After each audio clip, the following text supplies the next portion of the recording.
And we're live. Hey, everybody. This is Lisa Robinson with Lisa Marie Accounting, and we are here doing Sass It Up Live once again. And my guest today is Louise Hopkin. She is one of my Academy sisters that I got to spend some time with in Canada that I so love, and I'm so excited that you're here today.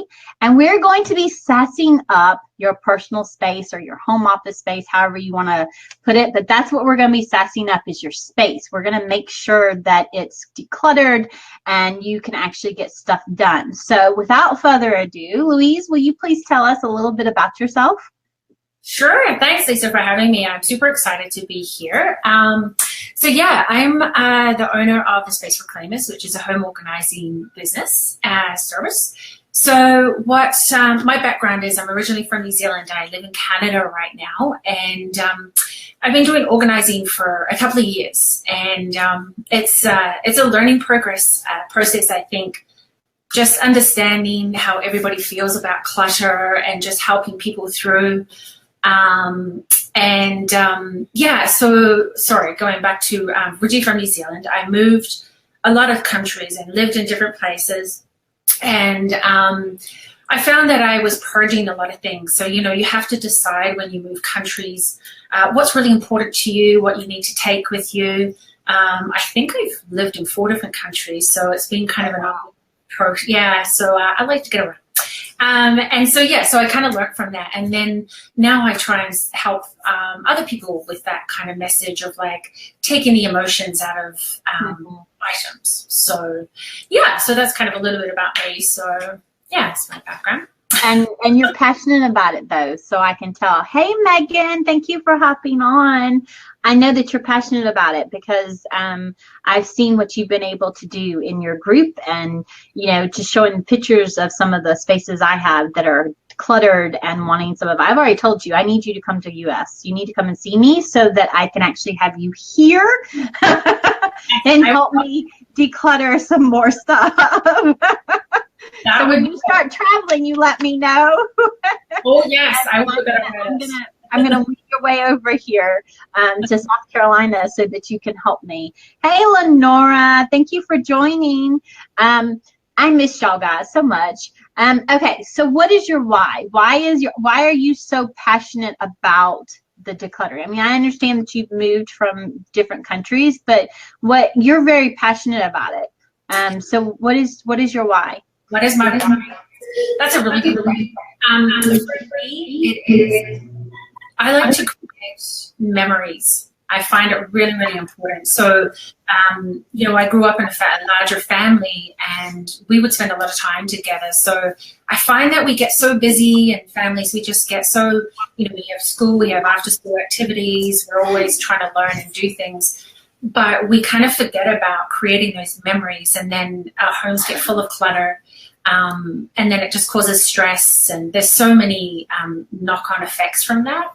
So for me, I love to help people, because actually when I work with clients, it's really awesome because I can actually literally see the stress lifting off them, right? Like they kind of go, take a step back, a deep breath, and go, wow, this is awesome, right? Like, why was I holding on to this stuff? And yes, Laura, less stuff, more memories. It's so true, right?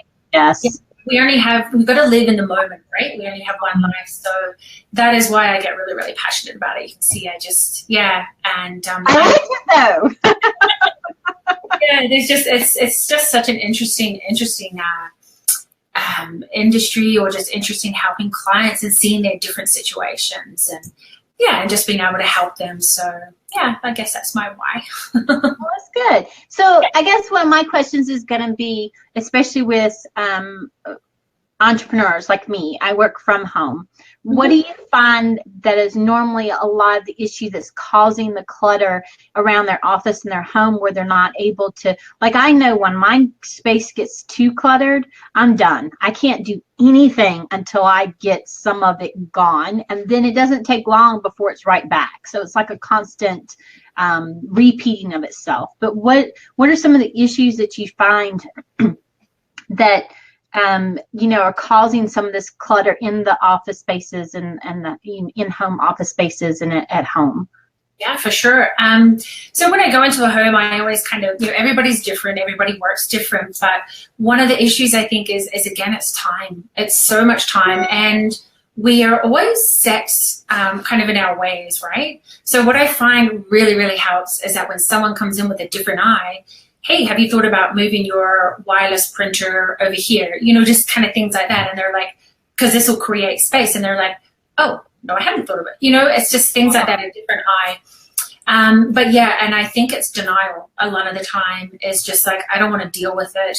I don't have time, but they kind of forget that it's super, super important, right? Like you just said yourself, if you don't deal with your clutter, it overwhelms you. You can't be as productive, right? Because your brain loves order.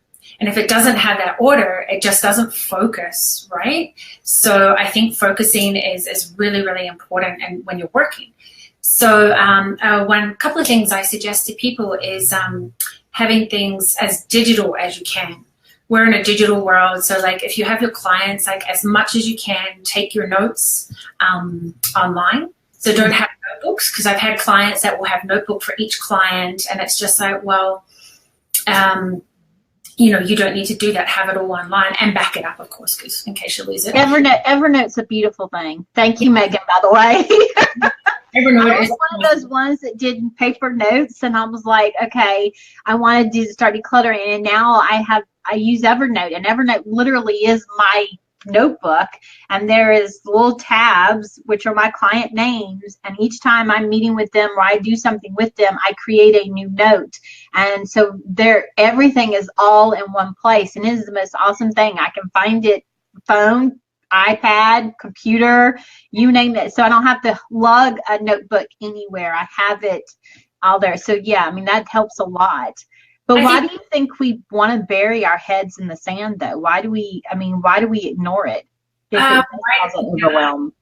It is. It's denial, and it's also they just don't know where to start, right? It's like, I just don't know where to start. And so then it's just like, you just keep going and going with your life. And I think I find a lot of clients that don't, like I kind of said before, they don't realize how important it is. So they just keep going. And then they get to the point where I'm done. I've had enough. They'll either call in an organizer or ask a friend to help, which doesn't always help. But sometimes that causes more issues, right? I was say. Or they can ask a family member. I've had that before. People have family members, they're like, we just can't get anywhere. So, but yeah, and I think it's just, so really big things are time, just overwhelm, and really don't know how to start. So what I have is I have a really awesome plan or a checklist that people can actually, it tells them how to start. So if you have a desk that's full of paperwork and full of stuff, right, and what I teach is that take it section by section, because that's where people will get overwhelmed, right? Just do one section at a time, work around your office if it includes everything, go clockwise, and don't take it all at once. Just take it in sections, allow a certain time, because it's really, really important. Don't put it off is what I kind of can't stress enough to people, how important it is these days. Well, isn't that also what you're also kind of teaching in your 12-day purge challenge that you're having again in your group, which I missed part of it the last time, and now I'm wanting to hop into it this time, because each day you're basically like, so day 1 was yesterday, right? So yeah. They purged 1 item. So today is day 2, and you're purging 2 items. And so when you watch this, y'all, live or in the replay, if you could jump in there and do this is a really good way of getting rid of some stuff and just being able to actually start. Because I even noticed, I think I jumped in and I was able to do like the first 6, and then I think, I don't know what happened. I think one of my kids got sick and I got out of it, just ended. I didn't do it. But those first 6 days, I mean, I actually got rid of a lot of stuff. I mean, I was able to get rid of, and you got 1, 2, and then 3. And so by the day 6, you're getting rid of 6 more items on top of all that. And the key is to actually get rid of it, to actually put it in there and actually take it. And I did. I put them in bags and I carted them out. They were gone. Because I'm big about, if I'm going to declutter, then I want it gone. Right. So isn't that one of the ways it is a good way to start is, say, okay, and you can focus on one room doing that too, right? Like a bathroom or a playroom or an office, and just say, okay, day one, move one thing, day two, remove two things. And then that way it's not so overwhelming. Oh, for sure. And that's what I suggest is that, because I think, so you're the accountant, I think it's 78 items you'll purge by the end of the challenge. That's awesome. Right? Which is huge. And if you did concentrate on one area, but I kind of say to people, you can either concentrate on one area if you have an area that you really need to purge, or if that's too overwhelming for you, like you said, you can just run around and pick one item, right? For day one, pick two items, go into your kitchen junk drawer, go into your books or magazines. So I'm picking the really most common areas where we have a lot of stuff, right? Where I find that we just collect CDs, DVDs are huge, right? Mm. So just go and make it really easy as possible. And in my group yesterday, I kind of explained that we have emotions attached to all our items, right? There's a story behind everything. There's right. So you've got to detach yourself from that. And so that's a whole big, like, working with everybody's on different levels. And if you're really attached to an item, it could take you a while to let go of that. So what I suggest is put a sticky note on it with one word of how you feel about that item. Is it, do you feel sad? Do you feel guilty? Do you feel happiness? If you feel guilt because you don't want to, because someone gave it to you, you don't want to get rid of it. Right. And then, or if you feel fear because you might need that item one day. If those are the items, it's like, just try and get rid of those negative feelings in the house. So it's kind of, we just sort of work through that. And I think mine's mostly attachment to it, because it's like something that, I know someone gave it to me, or it was like, it took me a long time to get rid of some stuff that we were given from when my husband and I got married. We've never used it. So it's like, it was given to us, and it was for that day, and so there was this emotional thing, and I finally looked at it. I think it was a couple months ago, and I finally looked at it, and I was like, we've been married 18 years. We have not used this. We're not going to use it. It's time for it to go. Why are we keeping this? Right. So it's just like, but you have to be, that's funny. For 18 years, you haven't used it. That's a pretty good time. You're going to let go of it. And for me, I purged like up and move it. Like when you move, if you pack stuff up and move it, somebody told me if you don't use it in 6 months and it's still in a box, it's time to get rid of it. Yes, exactly. Yeah, and there's so many things you can do. Like the minimalists have the 30-day purge challenge, exactly like what I based mine off, but I do 12 days to make it easier for people. Mm-hmm. But what they did was they have a packing party, which is kind of cool. So this is like extreme. You can either pack up one room or pack up your whole house, and then just leave your very bare essentials. If you haven't opened that box in your house in, like you said, 6 months, you don't need it, so you can get rid of it. So that's a pretty extreme kind of minimalist. Yeah, see, that'd be really difficult for me. For most people, right? But it's just kind of. I don't know if I could pack up my whole house. Did you imagine and just leave yourself with a few things? But because I don't like packing to begin with. So. But it's just letting go of that stuff, I think. Right. It's detaching emotional wise, because like you're saying, make memories and not keep the stuff. And I think we get in the habit of so much stuff that we forget to create those memories and just remember those memories, and we get so attached to that stuff, and then it ends up being so overbearing. Thank you, Lenora. I like my lipstick too. Hey, Molly, thank you for joining. But yeah, I like the fact that it's kind of where you say it's having a new set of eyes come in and look. It was kind of like when I took those pictures, and I was showing you how one of those rooms looked, and then just seeing your perspective from it. Then I was able to I had to remind myself to do, okay, this part of the room and this part of the room, and because when you walk in, I still do. When I walk in, there's still part of the room that's not done, and all I do is I look at it and I get overwhelmed and I turn around and walk out. I think it's because it's out of sight, out of mind. And I think the kicker is for us to realize that if we actually take the time to declutter and start getting rid of that stuff, then we'll actually be able to focus on what we want to do each and every day with our businesses and with whatever, and we will actually be able to get more accomplished. We'll actually be able to have more memories because we won't be surrounded by so much clutter. For sure, right? And it's like I said before, our brain loves order. So if you walk into a home that is cluttering and overwhelming you, then your brain is not always focused and in the moment. So you're thinking about, I need to get rid of that, or I need to do this, or I need to do that. But there's also the health benefits and the financial benefits of and time of decluttering, because you save time. You don't have to spend as much time cleaning because you're not moving items around, right? Mm-hmm. And there's also the financial. You're not going out shopping, buying stuff all the time, but you also don't buy duplicates because you know where everything is. Mm-hmm. And health benefits, like it's healthier for you because you're not stressed in your home. And it's also, if it's really cluttered and you're collecting dust, your allergies are heightened, all that kind of. So it's a huge thing. And there's actually an article going around at the moment.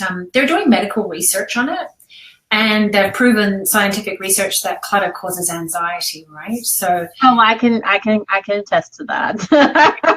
It really I walk in my living room and I'm like, oh crap. Exactly. And it does. It does cause a lot of anxiety because of the fact that you're constantly worried about, oh, I need to clean this. Oh, I need to do this. Because clutter can be clothes because you don't have a place for, you need to purge clothes, that don't fit. Clothes you're not going to wear anymore.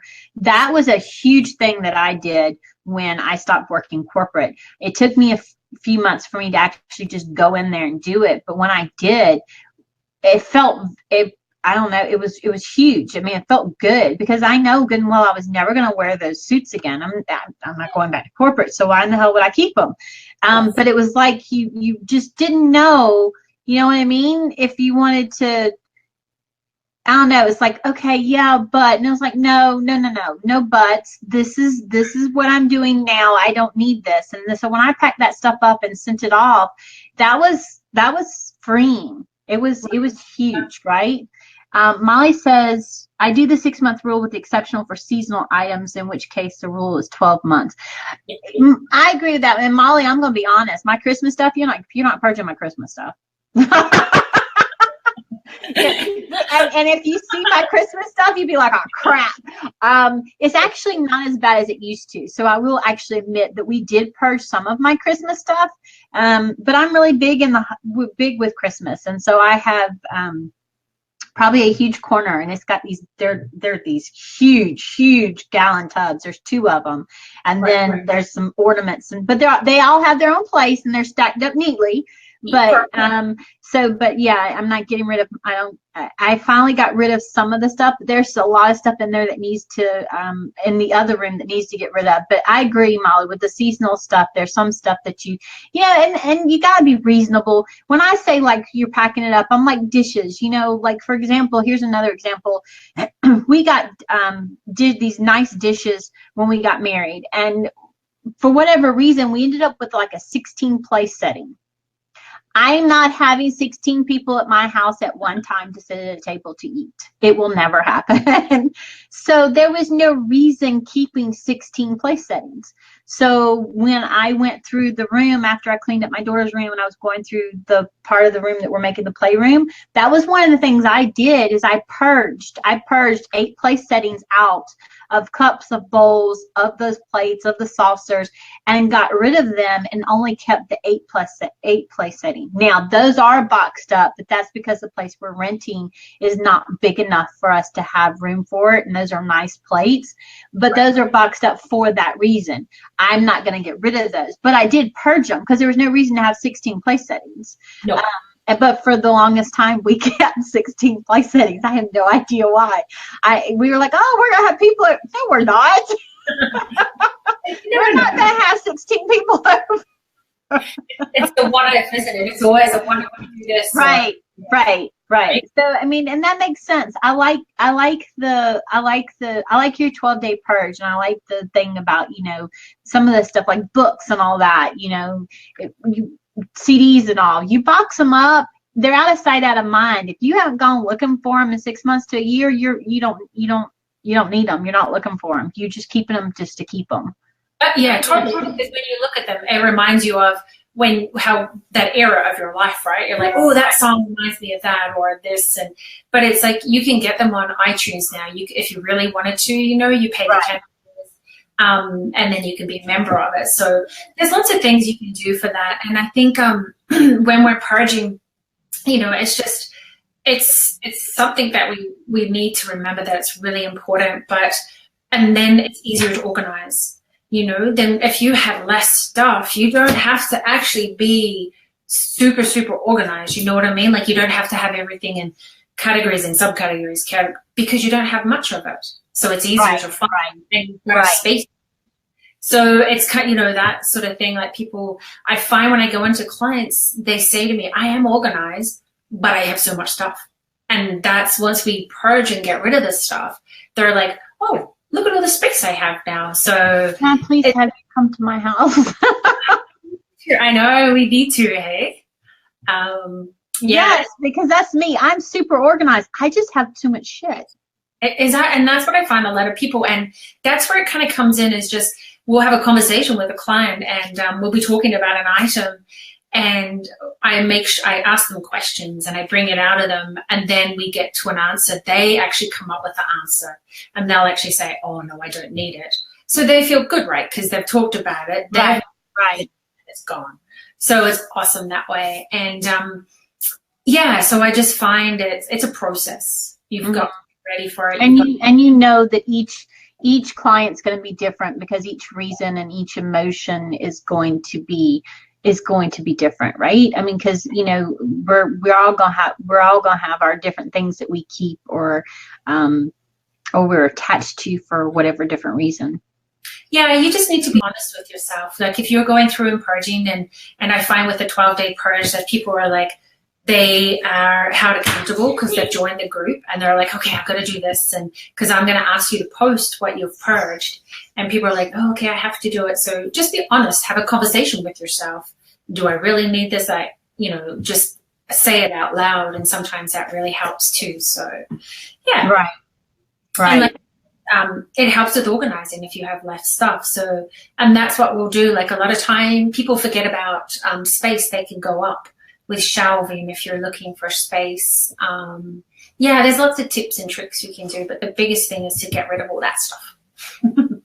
Okay, so I guess, and that's what I was going to say is you said that you have a checklist, and that would probably be one of the ways, because my question was going to be, what steps can someone take to start decluttering so that they're not getting overwhelmed, but they can actually go in and say, okay, and you made some suggestions. One of them was like working clockwise in different sections, but you said that you have like a checklist that kind of helps them focus. Tell us about that. Yeah, so what I did was a couple of weeks ago, I actually did a workshop, and I got people to pick an area that was concerning them. And so what we did a step-by-step how we kind of would go through it. So a really good way is to go through, look at that room and envision it. What do you want your end result to be? What do you want to use this room for? Is it going to be multi-purpose kind of thing? And then once you have your goal in mind, then you need to create a plan. And it doesn't have to be huge. Your first plan is like, okay, I'm going to spend 20 minutes for the next 2 weeks purging, if that's what your time limit allows. And then you're going to purge into separate piles. So you decide what piles, because some people have stuff they need to return to friends or family or return to store, or if you're going to sell items, some people sell, or if you're just going to keep and donate or toss, right? So you decide your categories. And when I say be aware, is like when people say I'm going to sell items, just be really wary of your time. Do you have time to post, contact, when the buyers contact you, that kind of thing, right? So just be wary of your time. And is it really this $5 item really worth it, kind of thing? Right. So then you get your boxes, and then you label them what they're, what you're going to do with them. So sort, toss, donate, and then you go through, and then you will purge and then you see what you have left. And then what you need to do is envision what your end goal. Then you need to know if you need any more organizing products. So it's a whole kind of flow through step that they do. And another thing I kind of suggest is having some music going, just to kind of really keep you going and motivated. Right. And with your goal, sorry, now I'm kind of jumping backwards and forwards. I always do that, so I'm thinking. That's okay. As I said, when you're sorting stuff into donation, find out before you start where you're going to take items, because I find, like you said, that's the biggest thing, is getting it out the door. So write down where you're going to take your items, put it in your calendar, say it out loud, post it on Facebook, this is what I'm doing, so it holds you accountable for it. So I think that's huge, right? And it keeps you that momentum, and keeps you going. So with that checklist, I can actually send it to people if interested, that it's just kind of like a step-by-step process. But yeah, that's kind of how we go about it. And then at the end, you have created the space that you want to spend your time in and that you're happy with, right? So, and you're not as stressed because you've gotten rid of some stuff, and you're able to create new memories because you're not overwhelmed with all the clutter. See, I like it. Please come to South Carolina. Tell you what, we'll get. Hey, even though it's cold here, it's warmer here than it is in Canada. Oh, I could believe it, sure, right? Okay, well, we'll get some clients set up here. I'm trying to bribe you into traveling to South Carolina because I could really use your help. So I think you gave some awesome tips, and Molly said that she transferred all of her old CDs plus some of her mom's to iTunes. Yeah, and see, that's big. And then you no longer need those. You no longer need those CDs, and those are taking space and collecting dust, and like you said, causing allergy problems and all kinds of things. And I think now I've got some even more ideas of how I can determine some more stuff that I'm going to get rid of. So thank you very much for that. I am going to post in the excuse me, in the comments, once we get done with the live, the link to join her 12-day purge. I highly recommend it. She gives some awesome tips on organizing your pantry, purging those freaking Tupperware items and plastic things. And oh my gosh, I'm going to send you a picture of it because it's a nightmare. She's given some awesome tips on purging bathroom items and just organizing those things. And like I said, if you haven't heard me, I've been trying to get her to come to South Carolina. Not only to visit me, but to help me, because I'm sure there are some rooms that need to be purged. Well, I know there are. And so I love her to pieces. Thank you so much, Louise, for coming and sharing your awesomeness with us. And I hope everyone enjoys it and gets some good tips out of it. I'm going to post the link again. Excuse me. So I hope y'all will take her up on the 12-day purge. It just started yesterday, so they've only purged one item. So today is 2 items. So it's day 2. And like she said, at the end of it, you've purged 78, right? 78 items. That's a lot of items. And it seems like a lot when you think of 78, but doing it day by day makes it to where it's a lot less chaotic and a lot less overwhelming and so much easier to actually purge. So that's the reason why I'm really big on it, and I really like the fact that you're doing it again. I think it's something you should do like every so often, and then if everybody does it, then eventually you get purged a whole bunch of stuff. And then the trick is to keep it that way from there. Yeah, so well, see, I want you to come and spend a few days so we can just do a big, huge purge. I have a big, huge SUV, so when we purge and we say it's being donated, we're putting it immediately in the car and it's being taken away. I'm that ready. So you just have to let me know when you're coming. Okay, I'll look into it. I'm not going to give up that easily, right? No, you're not. I'm not. It's because I love you. But thank you very much for coming and then joining me. And I appreciate everyone who's hopped on and who's going to watch the replay. Remember, the replay stays up for 48 hours. And then after that, you can catch it on through my email list. And then several weeks later, it will be on YouTube. So make sure you're subscribing to my YouTube channel, because those are going to be, Sass Up Live is going to be there, and you can actually catch all of them there. So, and so far we've had some really awesome guest experts, and we've got many more coming and already scheduled, and I'm in the process of scheduling more. So thank you again, Louise, for joining me. I really do appreciate it. I love you so very much, and I'm going to say goodbye to y'all until the next one. And if y'all have any questions for either one of us, please make sure you post them in the comments, and we will of course make sure they get answered. And then again, like I said, the replay will go out in the email, and then it'll be on YouTube a couple weeks later. So until then, y'all, see y'all later. Thanks, Lisa.